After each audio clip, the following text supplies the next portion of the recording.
이 내용 저희가 함께 볼 텐데요.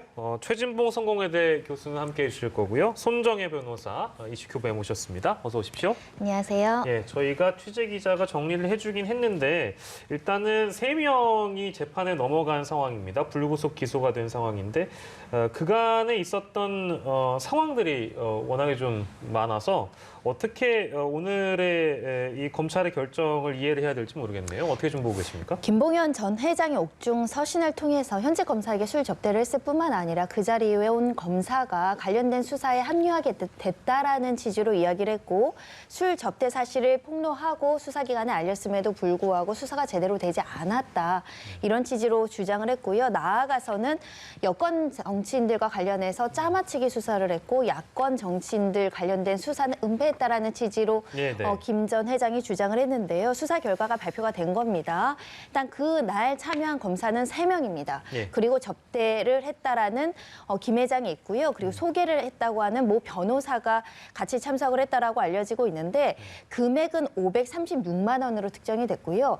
김영란법을 보시면 업무상 대가 없이라고 하더라도 공무원은 일에 100만 원 이상 접대를 받는 경우에는 불법 향응이다라고 해서 3년 이하의 징역에 처해질 수 있는데 검사 2명은 일찍 귀가했기 때문에 100만 원을 초과하지 않았다는 것이고요. 검사 A는 있었던 시각이 그 새벽 1시까지 이제 유응을 받았기 때문에 100만 원을 넘어서 불구속 기소를 했고 그 나머지 소개를 해줬다는 변호사도 같이 불구속 기소가 됐고요. 향응을 받는 사람뿐만 아니라 주는 사람도 형사처벌 대개 김영란법에 규정되어 있기 때문에 접대를 했다라고 하는 사람까지 3명이 모두 기소가 됐습니다. 네, 알려지기로는 그 김봉현 전 스타모빌리티 회장 같은 경우에는 공익 제보자 뭐 이런 어떤 주장을 하면서 기소에 대한 부분을 뭐 밀어달라든지 기소하지 말아달라든지 그 주장을 한 것 같은데 그건 받아들이지 않은 겁니까? 받아들이지 않았어요. 그러니까 그 변호사 측에서는 이렇게 얘기하고 있어요. 국민권익위원회에 이거 제소했고 거기에 다시 또 문의를 해서 이 부분을 바로잡겠다고 주장을 하고 있는 상황이고요. 아마 이제 검찰 측에서는 이렇게 보는 것 같아요. 공익제보자라고 하면 기본적으로 어떤 회사 내에서나 아니면 조직 내에서 불이한 부분을 발견했을 때 그거를 밝히는 경우, 그랬을 때 불이익을 당했을 때 이제 보호해주는 차원이라고 하면 어쨌든 이제 김봉현 씨 같은 경우에도 본인이 이익을 얻기 위해서 함께 동참을 했고 본인이 어떤 이익을 얻기 위해서 검사들을 접대했다고 하는 부분이 일정 부분 범죄 행위가 연관돼 있다고 보기 때문에 물론 공익제보자적 성격도 없는 것이 아니지만 범죄로부터 완전히 자유로울 수 있는 상황은 아니라는 생각이 든다는 것이죠. 그래서 아마 같이 기소를 한 것 같은데 아마 이제 참작은 될 수 있을 것 같은데 이게 공익제보자로 완전히 분리하기에는 지금 상황에서 정확히 그렇다라고 확정적으로 얘기할 수 있는 상황은 아닌 것 같아요. 그러니까 예를 들면 아까 말씀드린 것처럼 조직 내에서 뭔가 비리를 발견하고 그걸 폭로했을 때 본인한테 올 수 있는 불이익을 어느 정도 막아주기 위해서 또는 뭐 해고를 당한다거나 아니면 어떤 위해를 당한다거나 이런 부분을 막아주기 위해서 공익제보자로 보호해주는 측면 또는 비밀로 분류된 것이 있었는데 그것이 사회적으로 큰 파장을 일으킬 수 있는 내용에서 그걸 폭로했을 경우 그건 뭐 예를 들면 공문이나 이런 부분들을 공개했을 때 그것이 처벌의 대상이 될 수도 있지만 그걸 면해주는 건 공익제보자로서 어느 정도 타당성이 있지만 김봉현 씨 같은 경우는 본인의 이익을 위해서 어쨌든 검사들에게 술접대를 한 것이고 그런 부분은 범죄로부터 자유로울 수 없다는 부분들이 어느 정도 인정이 된 것 같아요. 그러나 아까 말씀드린 것처럼 국민권익위원회가 어떤 형태로 판결을 내리냐에 따라서 또 상황은 달라질 수 있는 상황이다. 이렇게 볼 수 있을 것 같습니다. 예, 알겠습니다. 그리고 아까 손 변호사께서 말씀을 해주셨던 것처럼 일단 2명의 검사는 밤 11시 이전에 그 자리에서 떠났기 때문에 일단 기소 대상에서 제외가 됐잖아요. 그리고 또 술자리에 함께 있었던 이종필 부사장 그리고 김모 전 청와대 행정관 역시도 기소 대상에서 지금 제외가 됐는데 그 배경에 대해서는 어떻게 보세요? 예, 참 어떻게 보면 형식적이다 이렇게 말씀드릴 수밖에 없는 것이 술자리에서 9시 반부터 시작된 술자리에 11시에 B 씨라는 검사님들이 이제 집에 귀가를 했습니다. 근데 그 이후에 이제 추가된 비용이 이제 밴드 비용과 접대부 비용 55만 원을 제외하고 5명으로 나눴더니 100만 원이 안 돼서 사실은 기소하지 않았다라는 것인데 국민권익위원회 여러 가지 해설상 맞는 판단일 수는 있지만 국민들 입장에서는 어찌됐든 수백만 원의 가량의 술 접대받은 상황이 있기 때문에 합리적으로 납득이 가능한가에 대해서 의문이 있을 수 있고요.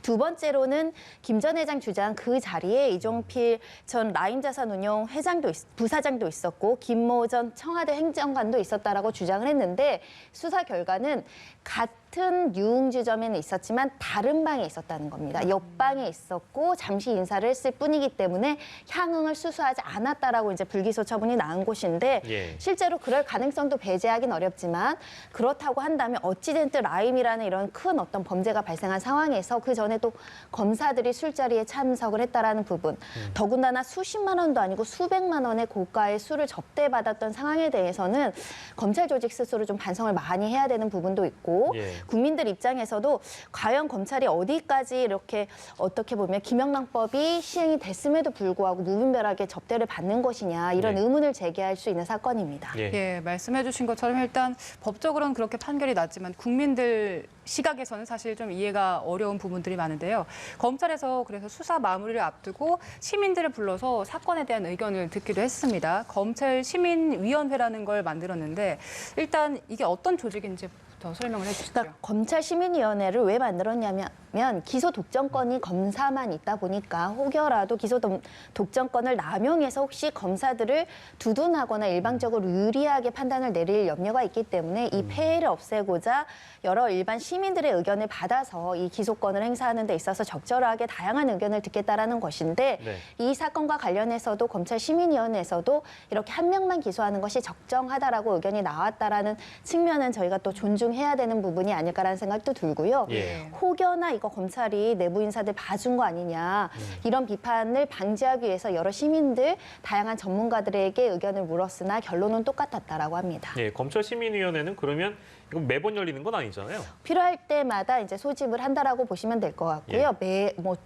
모든 사건에서 소집되는 것은 아니고 사회적 영향력이 큰 중요 사건에 대해서 특히 공정성이 요구되는 사건에서 열린다 이렇게 보시면 될 것 같고 이번에 예. 수사 결과 중에 또 유의미하게 보실 것이 예. 김 전 회장 주장이 이 라임 수사할 당시에 내가 이렇게 접대한 사실을 알렸음에도 불구하고 이걸 수사를 안 하더라. 예. 상부에서 은폐를 했다 이런 주장을 했으나 예. 수사 과정에서 확인됐다라고 본 거는 이 관련된 내용을 수사팀이 인지를 하지 않았다. 그리고 검사를 특정하지 않았고 대검 상부에 보고됐다라고 볼 증거가 없다. 부족하다라고 판단을 내렸습니다. 예. 뭐 기구가 많습니다. 검찰시민위원회. 저희가 뭐 꼭 이 건은 아닙니다만 수사 자문단 뭐 내지는 수사심의위원회 뭐 이런 것들도 있었기 때문에 검찰시민위원회에 시민위원회에서 이 건과 관련해서 어떤 의견을 제시했고 왜 이 기구의 의견을 듣게 됐는지까지 저희가 정리해봤습니다. 자, 근데 시간을 조금 돌려보면 이 사건이 처음에 불거졌을 때요, 그 전직 변호사죠, 검찰 출신 변호사, 그리고 사건의 당사자, 이 검사들 부인했잖아요. 네, 부인했죠. 근데 검찰은 기소를 했습니다.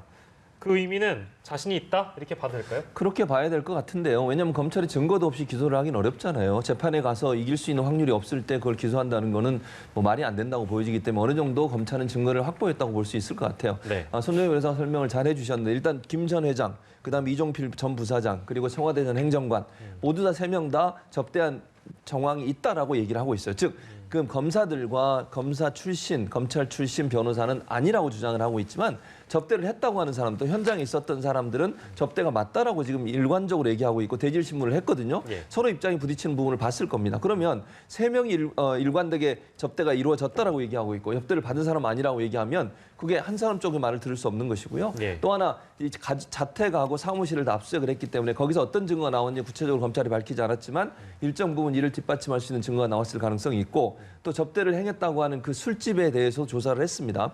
종업원들과 조사를 했고요. 또 관련된 여러 서류들도 가지고 있는 것으로 알려지고 있어요. 예컨대. 예. 이런 부분들, 예컨대 누가 어디 앉아 있었고 다른 방에 있었고 이런 증언들이 나오고 있기 때문에 제가 볼 때는 검찰이 이런 다양한 형태의 증거들 아직 우리 이제 언론에 공개되지는 않았지만 예. 이와 관련해서 증거들을 많이 확보하고 있을 가능성이 있다. 그래서 아마 기소까지 간 게 아닌가 이렇게 볼 수 있을 것 같습니다. 예, 알겠습니다. 자, 이번 검사 접대 의혹 사건이 사실 윤 총장 징계 사유에 포함되지는 않았습니다. 그런데 윤 총장의 수사 지휘가 정말로 공정했는지 여기에 대해서는 논란이 충분히 있을 수 있는 상황이잖아요. 앞으로 10일에 징계위원회 앞두고 있는데 그 윤 총장에게 좀 부담이 될 수도 있을 것 같아요. 윤 총장이 저지른 비행위는 아니기 때문에 직접적인 영향이 있다라고 보기 어렵죠. 다만 검찰 조직의 수장으로서 총장으로서 지휘 감독을 해야 되는 입장으로서 소속의 검사들이 아까 말씀드린 것처럼 과거에 스폰서 문화가 있다라는 지적들 때문에 검사들이 굉장히 많이 비판을 받았고 특히 그래서 검찰 개혁이 이루어져야 된다라고 했는데 근자에 이르러서도 19년도 사건 아니겠습니까? 19년 7월 18일 날 접대를 받았다는 것인데 처음에 이것이 주장됐을 때 검사들이 그런 사실 없다. 술자리 가지 않았다라고 반박을 했거든요.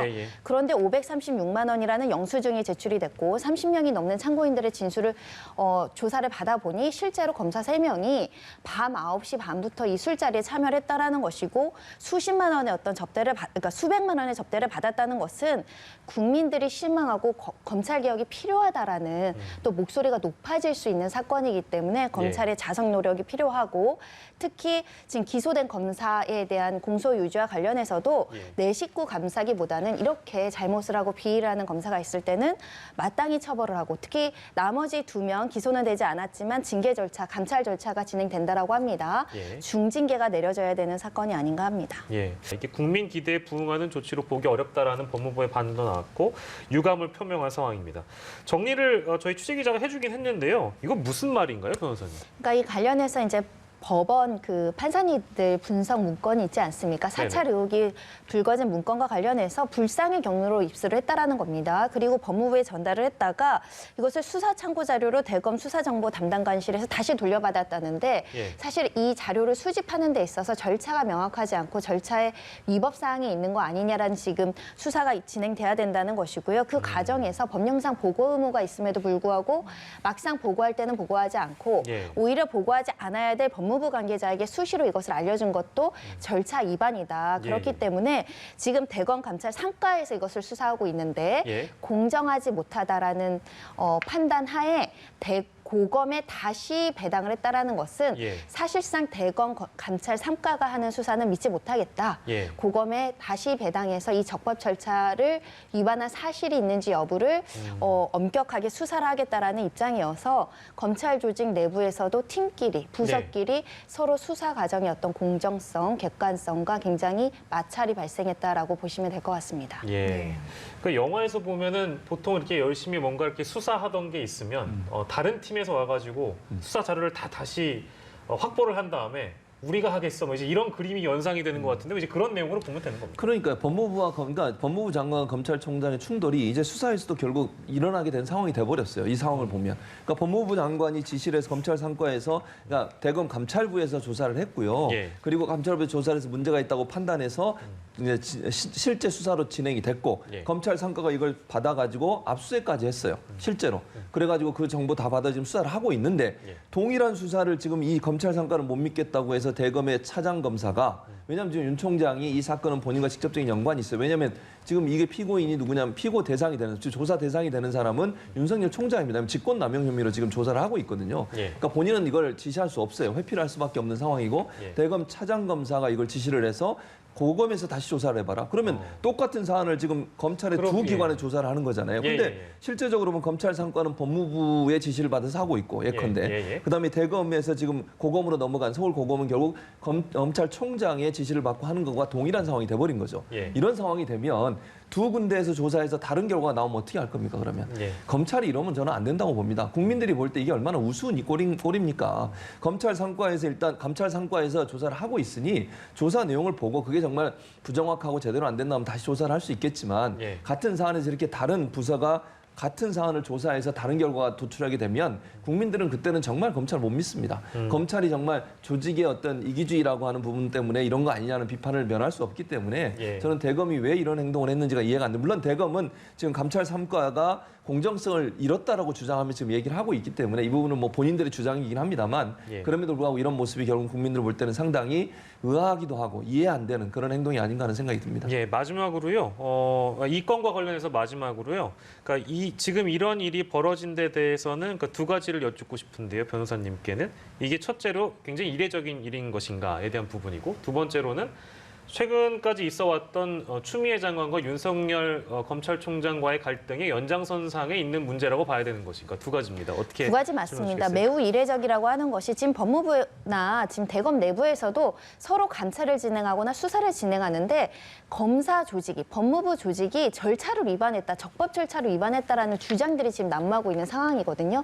생각해 보시면 법은 아주 기본적으로 지켜야 되는 것이 법무부고 검찰입니다. 근데 내부에서 감찰 관련한 자료를 수집하는데 적법 절차를 위반했다. 그렇기 때문에 감찰위원회라든가 감찰 자료로 쓴 서류의 어떤 신빙성이라는 것인가 이런 것들이 불법 수집 증거에 해당될 수 있다. 이런 증거 주장이 나온다고 한다면 과연 어떻게 보면 검찰 조직이, 법무부 조직이 국민들한테 신뢰를 받을 수 있느냐 이런 말씀을 드릴 수 있는 것이고요. 결국 이렇게 의견 충돌이라든가 배당을 바꿔가면서 이렇게 절차적 문제를 삼는 것은 윤 총장과 지금 법무부 장관의 어떤 충돌과 관련해서 서로의 정당성을 확보하기 위해서 징계 절차가 또는 감찰 결정이 매우 부당하다라는 절차적 위법을 강조하기 위한 조치들로 보여서 결국은 핵심적인 부분은 윤 총장의 징계 결정에 얼마나 영향을 미칠 것인가 그 부분입니다. 네, 알겠습니다. 이슈큐브 함께 해봤고요. 최진봉 성공회대 교수 보내드리고 손정혜 변호사는 저희와 함께 사건 큐브로 이어가시겠습니다. 교수님 고생하셨습니다.